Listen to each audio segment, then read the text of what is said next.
Hello friends, welcome back to learn on. मी आकाश सूर्यवंशी. मागच्या व्हिडिओजमध्ये आपण introduction to electrical engineering study केलं आहे. आता आपण fundamentals of electrical engineering study करणार आहोत, ज्यामध्ये आपण इलेक्ट्रिकल इंजिनिअरिंगमधील सर्व बेसिक कन्सेप्ट स्टडी करणार आहोत. सर्व बेसिक कन्सेप्ट्स आपण सध्या फक्त समजून घेऊया आणि जेव्हा आपण इलेक्ट्रिकल इंजिनिअरिंगचे सब्जेक्ट स्टार्ट करू तेव्हा डीपमध्ये स्टडी करूया.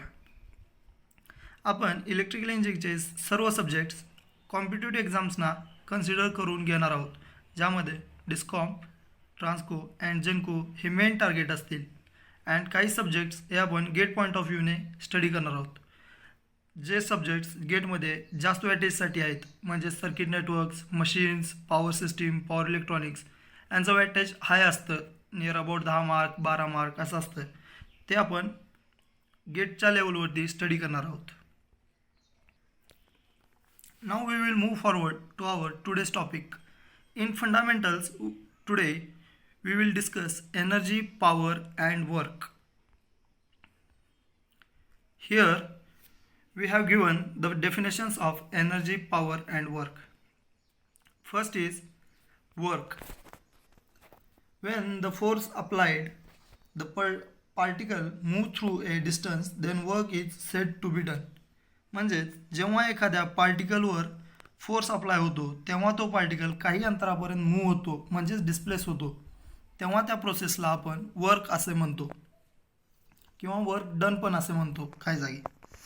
So formula for work is W is equals to force F into D, where D is displacement, म्हणजेच किती अंतर डिस्प्लेस झालं आहे ते. Next is power, the rate of work done with respect to time, म्हणजे particular टाईममध्ये किती work झालेलं आहे, म्हणजेच power.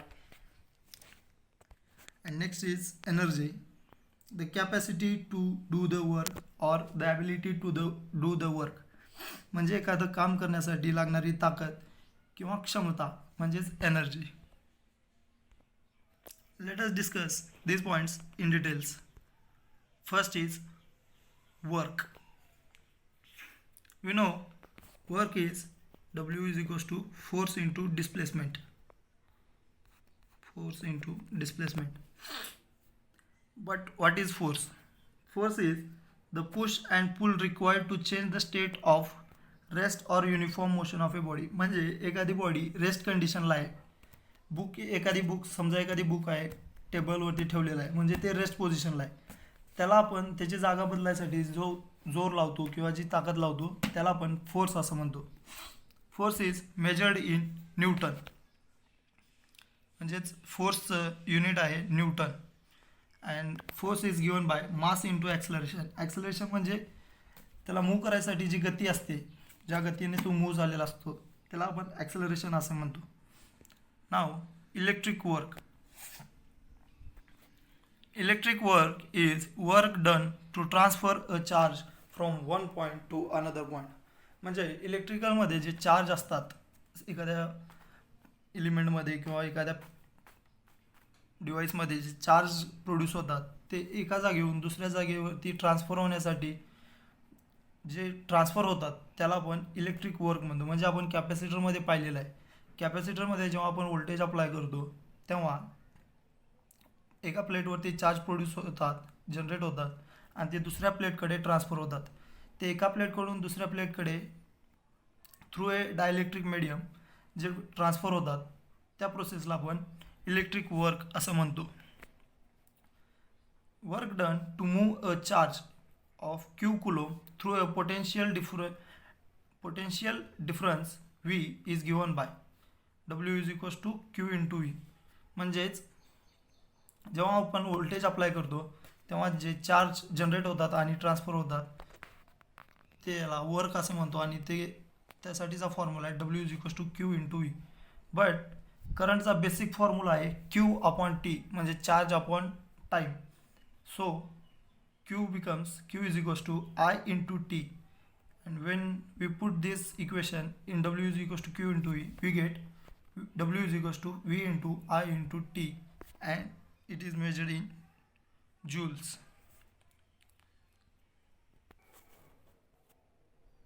Next is power. Power is rate of work with respect to time, that is ratio of work to time. So P is equals to work upon time, हा basic formula झाला. And electric power is due to voltage as well as current, म्हणजे electric power जे produce होते ती voltage आणि current या दोघांच्या प्रभावामुळे होते. So it is also defined as product of voltage and current, that is P is equals to V into I, and the unit is watts. Watt is SI unit of the power, and also its unit is joules per second. Concept of active and reactive power. आज आपण फक्त active and reactive power म्हणजे काय एवढंच पाहूया आणि AC सर्किट्समध्ये आपण याचा डिटेल स्टडी करूया. ॲक्टिव्ह पॉवर म्हणजे युजफुल पॉवर, जी पॉवर यूज होते म्हणजे बल्ब, फॅन किंवा एनी इलेक्ट्रिकल इक्विपमेंटमध्ये जी पॉवर ॲक्च्युअलमध्ये यूज होते त्याला आपण ॲक्टिव्ह पॉवर म्हणतो. And active power is given by P is equals to VI into cos phi, where cos phi is also known as power factor. It is defined as cosine angle between voltage and current. Also power factor is the ratio of active power to the total power. P is equals to V into I म्हणजे हे total power झाली.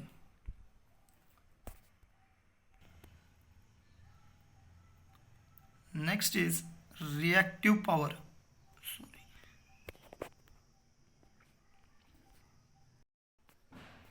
Generally, reactive power is known as waste power or unused power. But त्याला आपण पूर्णपणे waste और अनयुज्ड म्हणू शकत नाही, कारण मशीनमध्ये जे RMF म्हणजेच रोटेटिंग मॅग्नेटिक फील्ड जनरेट होतं आहे किंवा ट्रान्सफॉर्मरमध्ये जे फ्लक्स प्रोड्यूस होतात त्यासाठी रिॲक्टिव्ह पॉवर यूज होते. म्हणजे रिॲक्टिव्ह पॉवरमुळेच फ्लक्स प्रोड्यूस और मॅग्नेटिक फील्ड जनरेट होत असतं. So reactive power is also useful power in some cases, and it is given by Q is equals to V I sin phi. That reactive power is denoted by Q, and the sin phi is the sine angle between voltage and current.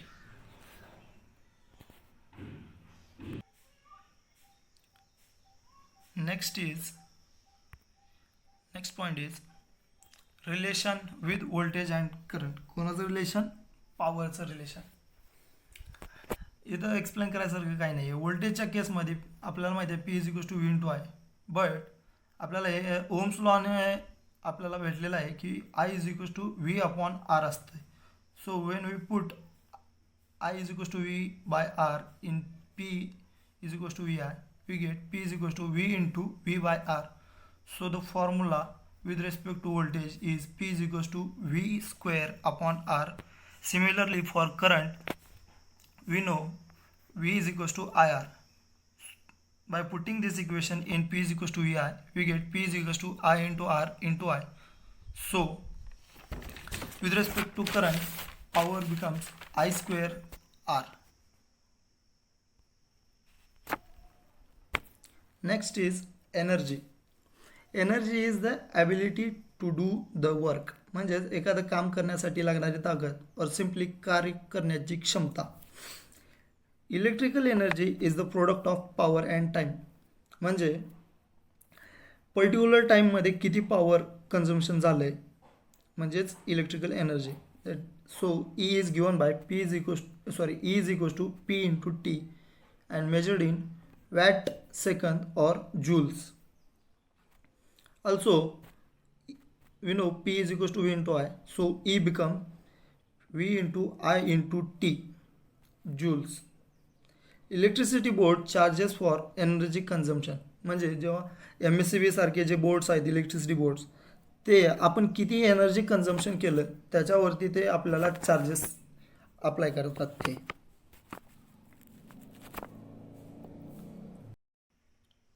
Next is forms of energy. First one, kinetic energy. Kinetic energy is the energy possessed by a body due to its motion. म्हणजे जेव्हा एखादी body मोशनमध्ये असते तेव्हा त्याच्यामध्ये जी energy असते त्याला आपण kinetic energy म्हणतो. फॉर एक्झाम्पल, एखाद्या उंच ठिकाणावरून खाली येणारं पाण्याचा प्रवाह, त्या पाण्याच्या प्रवाहामध्ये खाली येताना मोशनमध्ये असताना जी एनर्जी असते त्याला आपण कायनेटिक एनर्जी म्हणतो. And the body of a mass m is moving at velocity v possesses kinetic energy is given by k is equals to half of mv square. म्हणजे उंचावरून येणारी खाली येणारी जी वस्तू असेल, गोष्ट असेल किंवा पाणी असेल, त्याचं मास आणि त्याची वेलॉसिटी याच्यावरून कायनेटिक एनर्जी ठरते आणि ती आपण कॅल्क्युलेट करू शकतो या फॉर्म्युल्यानं, half of m into V square. Next is potential energy. Potential energy is the energy possessed by a body due to its rest position.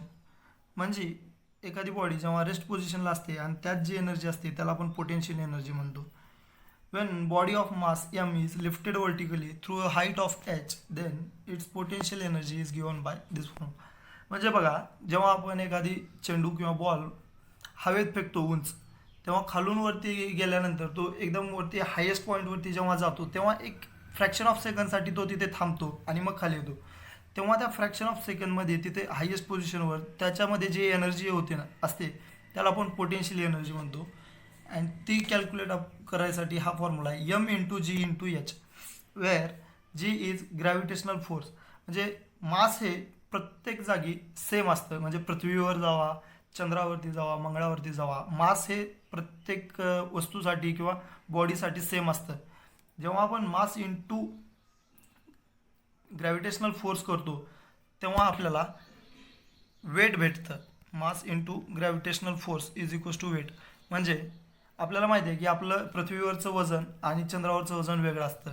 त्यामागचं हेच कारण आहे की मासला आपण ग्रॅव्हिटेशनल फोर्स, कारण ग्रॅव्हिटेशनल फोर्स पृथ्वीवरचं वेगळं आणि चंद्रावरचं वेगळं असतं, त्यामुळं वेट हे वेगवेगळं असतं. So potential energy is also W into H and measured in joules. Next point is conversion of energy.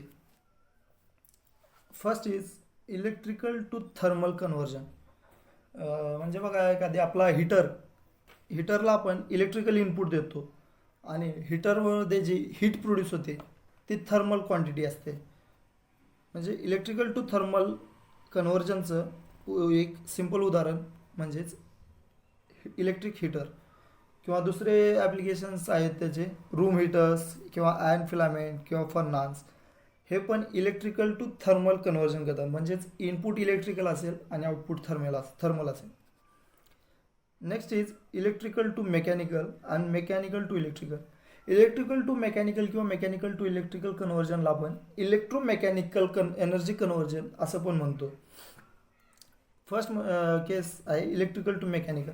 Electrical to mechanical conversion करण्यासाठी आपण मोटर्स यूज करतो, ज्याला आपण इलेक्ट्रिकल इनपुट देतो आणि मोटरपासून आपल्याला मेकॅनिकल इनपुट भेटतं.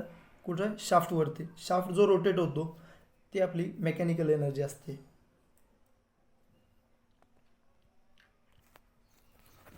Depending on type of source of electrical energy, the motor can be either and AC motor और DC मोटर. म्हणजे आपण जो इलेक्ट्रिकलला इनपुट सप्लाय देणार आहे त्या सप्लायच्या टाईपवरून मोटर्सची टाईप पडतात. जर आपण AC सप्लाय दिला तर त्या AC मोटर्स असतात, DC सप्लाय दिला तर DC मोटर्स असतात. इलेक्ट्रिकल टू मेकॅनिकल कन्व्हर्जनचे आणखीन काही ॲप्लिकेशन आहेत, cranes, water pump, lift, electric trains किंवा battery driven vehicles. Next is mechanical to electrical energy conversion. Electrical generators are the main application of mechanical to electrical energy conversion. म्हणजे बघा, जनरेटरला आपण जेव्हा mechanical energy as a input देतो, म्हणजे prime mover जे असतं ते आपण इनपुट म्हणून देतो, त्यात मेकॅनिकल एनर्जी असते आणि जनरेटरच्या आउटपुटला आपल्याला इलेक्ट्रिकल एनर्जी मिळते. सो मेकॅनिकल टू इलेक्ट्रिकल कन्व्हर्जनचं बेस्ट ॲप्लिकेशन आहे generator. Next is thermal to electrical energy conversion. या केसमध्ये आपण thermal energy as a input देतो आणि electrical energy as a output घेतो. म्हणजे थर्मल पॉवर स्टेशन म्हणा, जिथे आपण बॉयलर यूज करतो. बॉयलरमध्ये जी एनर्जी असते ती थर्मल एनर्जी असते, इन फॉर्म ऑफ स्टीम असते, आणि तिथं जे आपल्याला आउटपुट भेटतं ते इलेक्ट्रिकल भेटतं. आणि last is thermal to mechanical energy conversion. ह्याचं ॲप्लिकेशन आहे डिझेल इंजिन. डिझेल इंजिनमध्ये आपण इनपुट म्हणून थर्मल एनर्जी अप्लाय करतो. Diesel engine operates on the heat produced by the burning of diesel. म्हणजे डिझेलच्या बर्निंगमुळे जी हीट प्रोड्यूस होते ती थर्मल फॉर्ममध्ये असते, आणि त्याच्यापासून आपल्याला आउटपुटला मेकॅनिकल फॉर्ममध्ये एनर्जी मिळून जाते.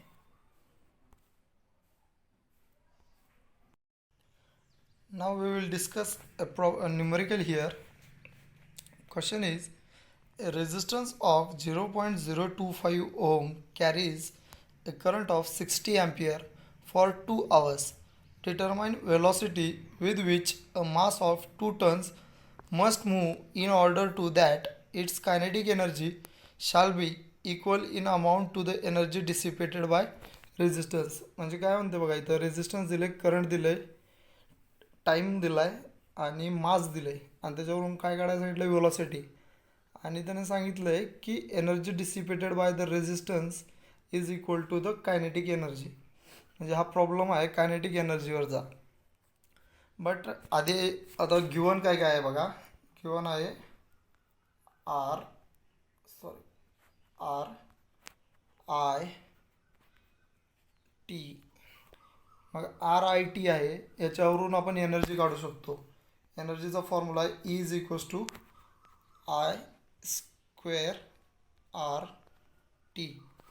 मग आयची व्हॅल्यू पुट केली इथं 60चा स्क्वेअर इंटू आर 0.025 आणि त्याला multiply by time 2 hours. 2 hours म्हणजे 2 तास.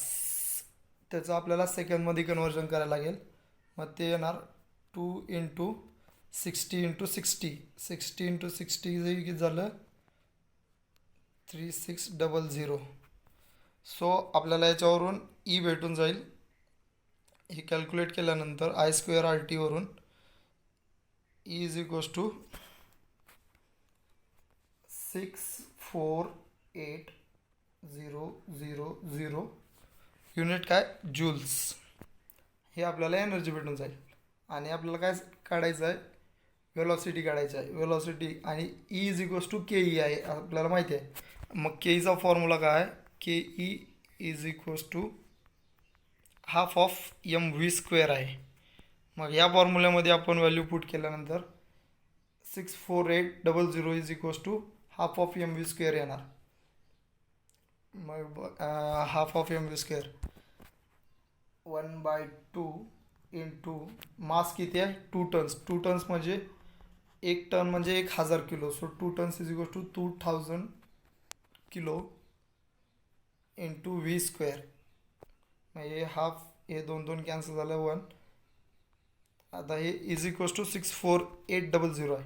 मग हे 3 0 आणि हे 3 0 cancel. So V square is equals to 648 आलं.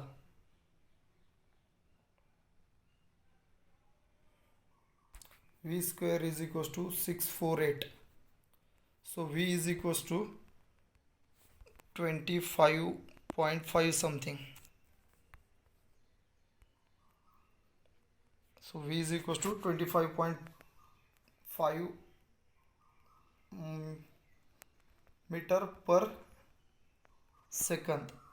Velocity is a unit आहे, metre per second. 25.5 metre per second.